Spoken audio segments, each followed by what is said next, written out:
I got to ask you about a friend of yours, Tracy Morgan, because he's a friend of mine as well. And I know you've worked with him on The Last OG, and it's just, he's this guy who if Tracy wasn't famous, I couldn't explain him to anybody. Is that right? True. I just talked to Tracy the other day, so I called him just on some random, hey, bro, checking in, you know.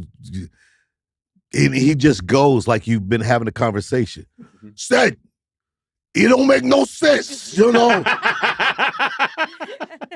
It's just the way that it is, you know.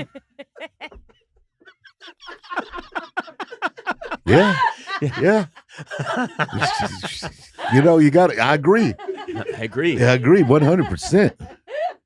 That's a lot of money for fish. Yeah. What? He's really into the fish. Oh, he's into the fish. The fish are crazy. You know, I'm telling you, this is a true story. Well, during COVID, when we were doing the interviews, and people would be on Zoom, and I'm talking to him, and he's talking and being crazy. And that's crazy enough. Just trying to talk to the man is insane. Talk to Tracy Morgan, have a conversation with him is insane. And then a barracuda swam behind him. Yeah. And I was like, what the? And he was like, that's my fish tank. And it's not a fish tank. It's a fish tank the size of this studio that's in his house. Yes. And it's got sharks and barracudas. It's like he's a James Bond villain who's, you know what I mean? You look up and it's like groups of kids doing field trips through there. It's a very odd thing. Like, it's such a big fish tank in someone's house. You're like, is that Khan Academy kids? Who are these kids? Why do they have uniforms on?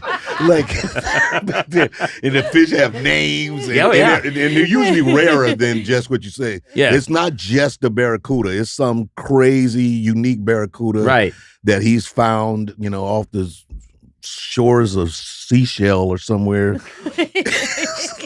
it's like you're like, what? He's like, yo, that's Myron. That's my man's right there. Yeah, it's Myron. He's a barracuda. He's barracuda, but he get everybody pregnant. He get all the other fish pregnant. Who was it? He was on the podcast. We did a podcast in New York City, and he came on, and I hugged him when he came out, and he smelled. I gotta thought he had this powerful cologne on. I'm like, what is that? And he said, it's Jupe. And you know the way he holds it for a long time, and he looks at the whole crowd, and he's just was telling us, Jupe, it's Jupe. And he made half the segment about Jupe. And Jupe was delighted. Yeah. Because no one's talked about Jupe in a long time. Exactly. Yeah, but he gets into something, and he can make... Yeah, you can barely get that in the middle of the mall nowadays. I don't even know. Well, they sent us a crate. He sent you a bottle. Jupe is still a classic. It's a classic, though. It's one of those ones like Chorus and Jupe and Lagerfeld. Those were the ones when we grew up on smelling great and groovy. Yeah. Obsession. I put a little on and didn't say anything, and I went home to my wife. Yes. And come on, man.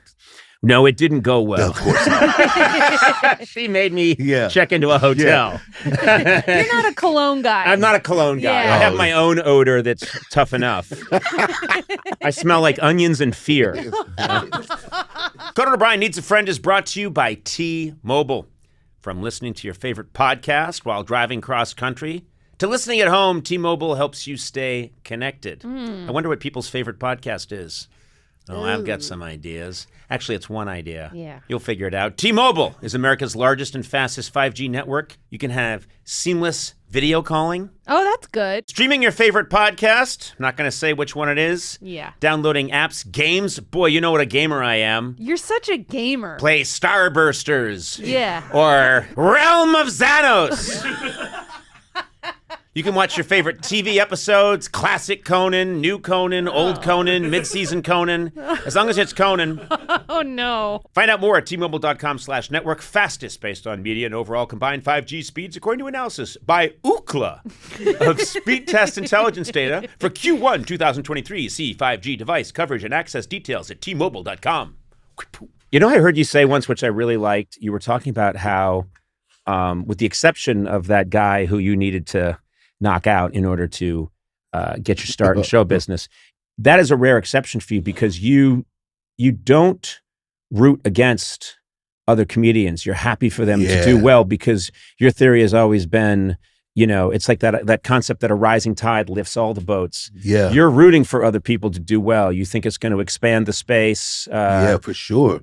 I think, because, creativity is definitely that. Like if you're around creative people, just like this vibe, like the energy lifts up. You Yep. start saying things or doing things that you would never have thought of before. So, it's great to be around like people that are, that they can be young or older, but they bring in a good vibe and good energy.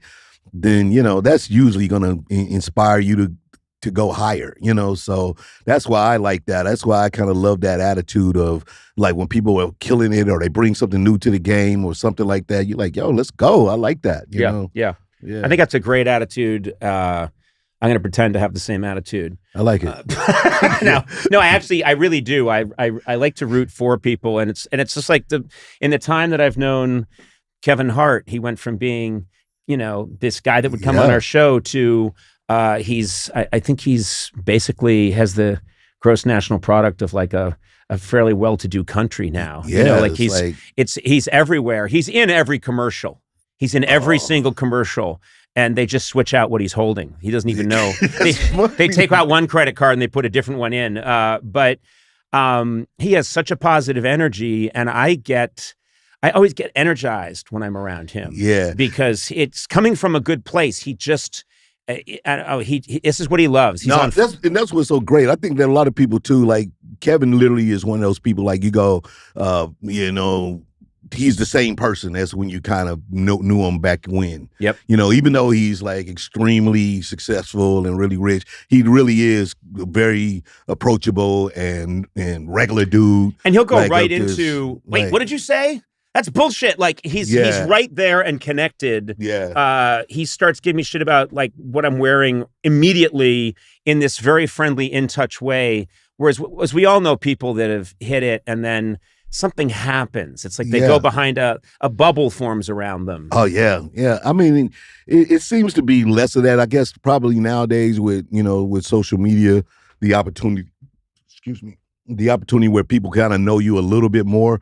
But I think you're right. I think that it used to be being a star meant you had to be a little more reclusive. You had to give off this persona of I'm kind of other than, I'm a little bit more than the average person. But now I think, if you do that to somebody, like at a damn Starbucks, then, you big time them, then, they can light you up all day on, and next thing you know, it just starts a wave. You're like, no, I just didn't see you, I had my sunglasses on or whatever, but I think you gotta protect yourself as a human being. Like, I was always one when my kids were little, and I was a stickler for, like making sure that people understood I was with my children. Like, let's try to get at some merit, guys. Like, it's not that I don't want to take pictures with you or, but I'm with my little kids, right? I'm not gonna. I find that mostly people respect that. Yeah. For the most part. And if they don't, that's telling you something about them, right? Yeah. Exactly.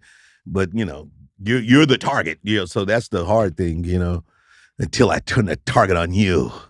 Jesus, what happened to you? Huh? You totally switched. Yeah. You all right? What happened? Yeah. You off your meds? Yeah.